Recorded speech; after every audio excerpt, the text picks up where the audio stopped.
तक्षशिला का नाम सुना है। वैसे ही सिर्फ यही दो नहीं, भारत में मुख्य लगभग 10 ऐसे प्राचीन विश्वविद्यालय थे। विश्वविद्यालय की बात कर रहे हैं, ना ही विद्यालय की बात कर रहे हैं। तो भारत के प्रमुख 10 विश्वविद्यालयों के बारे में हम आज बात करेंगे।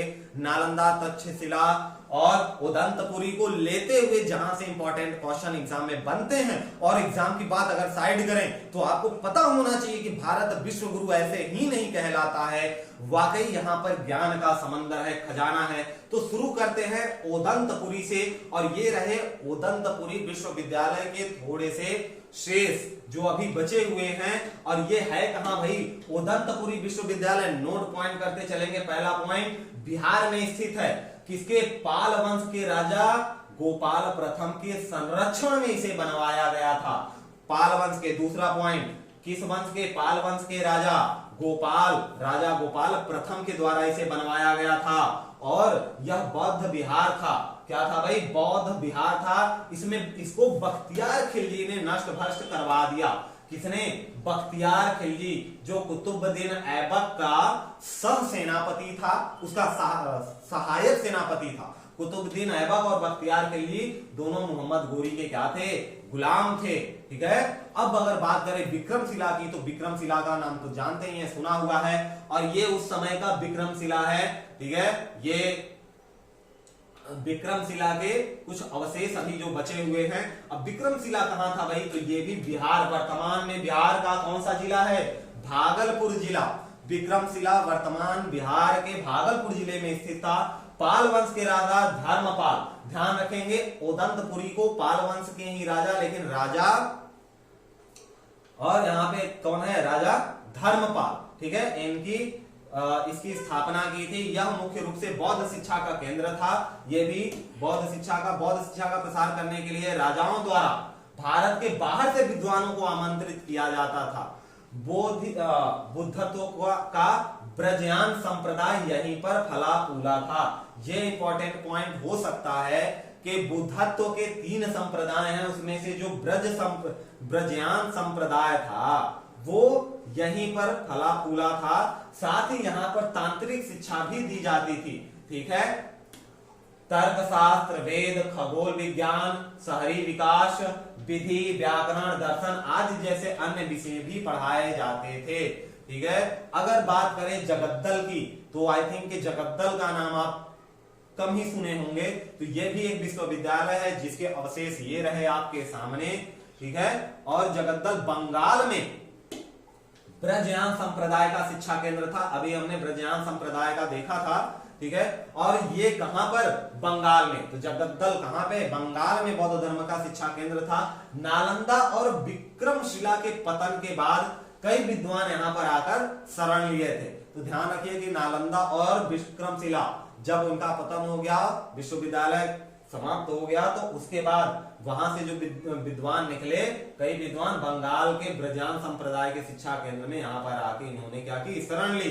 संभवतः पाल वंश के राजा रामपाल द्वारा इसकी स्थापना की गई थी। ये तीनों जो विद्यालय हैं, 3 विद्यालय हमने देखे पाल वंश के राजा द्वारा। और अगर वल्लभी विद्यालय की बात करें तो कितना खूबसूरत चित्र आया है वल्लभी विद्यालय का। और ये है उस समय की वास्तुकला। वाकई उस समय की वास्तुकला तो कमाल की। सौराष्ट्र गुजरात वाले प्रांत, सौराष्ट्र गुजरात में स्थित ये उदंत। और यह हीनयान, देखिए हीनयान 3 संप्रदाय हैं। ब्रजयान देख लिया आपने, हीनयान बौद्ध धर्म के संप्रदाय की शिक्षा का मुख्य केंद्र था। साथ में प्रशासन और शासन कला, विधि, दर्शन आदि जैसे विभिन्न विषय यहाँ पर पढ़ाए जाते थे। चीनी विद्वान ह्वेन सांग यहाँ भ्रमण किया। साथ में गुजरात के मैत्रक वंश के शासकों के अनुदान द्वारा इसे सहायता दी गई थी। ध्यान देंगे कि गुजरात के मैत्रक वंश के जो शासक थे, उनके अनुदान से यह विद्यालय चलता था। अब आती है नालंदा विश्वविद्यालय, और ये रही नालंदा विश्वविद्यालय। क्या बात है? पिक्सो क्लियर, ज्यादा साफ नहीं है, फिर भी इसकी वास्तुकला देखने लायक है।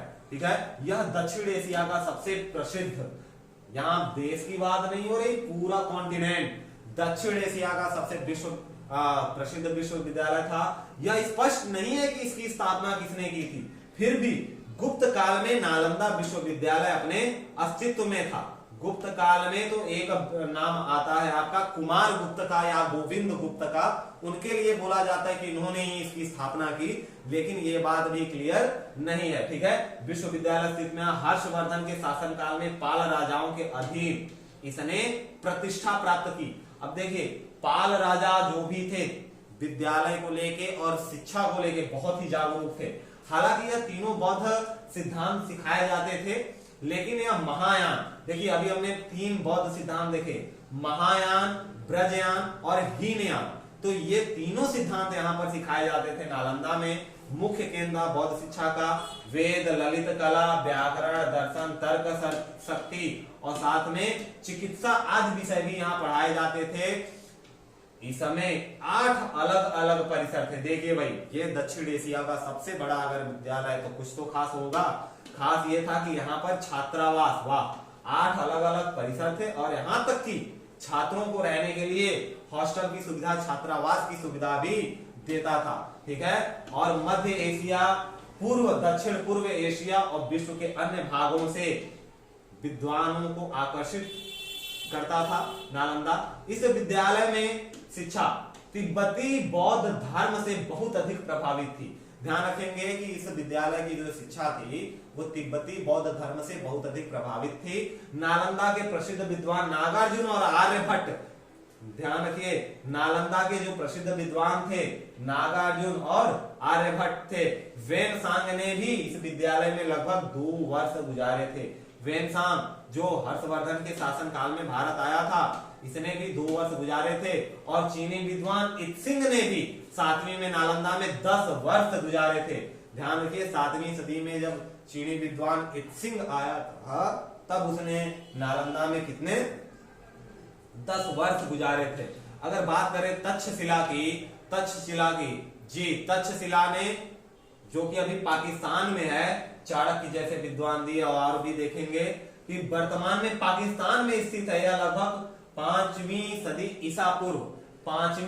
ईसा पूर्व के आसपास अस्तित्व में था। माना जाता है कि चाणक्य ने इसी स्थान पर अर्थशास्त्र की रचना की। चाणक्य यानी विष्णुगुप्त जी, बिल्कुल, कौटिल्य उन्हीं को कहा जाता है। इनकी जो पुस्तक है अर्थशास्त्र, इसकी रचना की। बौद्ध और हिंदू दोनों धर्मों के शास्त्रियों को यहाँ पर पढ़ाया जाता था। राजनीति विज्ञान, शिकार, चिकित्सा विधि, सैन्य रणनीति आदि जैसे विषय पढ़ाए जाते थे। फाहियान 405 ईस्वी में फाहियान यहाँ पर आया था। पाणिनि, चरक, चाणक्य, जीवक और प्रसेनजीत जैसे विद्वान इसी से जुड़े हुए हैं। चरक, पाणिनि, जीवक और प्रसेनजीत विद्वान इसी विद्यालय से जुड़े हुए हैं। कहां से? तक्षशिला से। अगर बात करें कांचीपुरम की, तो कांचीपुरम बिल्कुल सही का पकड़ा आपने, पल्लवों के शासनकाल में 1ली सदी ईस्वी पूर्व में हिंदू धर्म, जैन धर्म और बौद्ध धर्म के शिक्षा का केंद्र था। तो कांचीपुरम तीनों धर्मों के शिक्षा का केंद्र था। पल्लवों के शासन के अधीन इसने बड़ी ख्याति प्राप्त की थी। ठीक है, मान्यखेड़, अब राष्ट्रकूट शासन के अधीन जिसने ख्याति प्राप्त की कर्नाटक में, उस विद्यालय का क्या नाम है? विश्वविद्यालय का मान्यखेड़। इसने ख्याति प्राप्त की। जैन, बौद्ध और हिंदू धर्म के विद्वान, तीनों धर्म के विद्वान यहाँ पर अध्ययन करने के लिए आते थे। और साथ में यहाँ द्वैत दर्शन संप्रदाय का मठ भी था। याद रखेंगे, द्वैत दर्शन संप्रदाय का मठ भी यहीं पर था।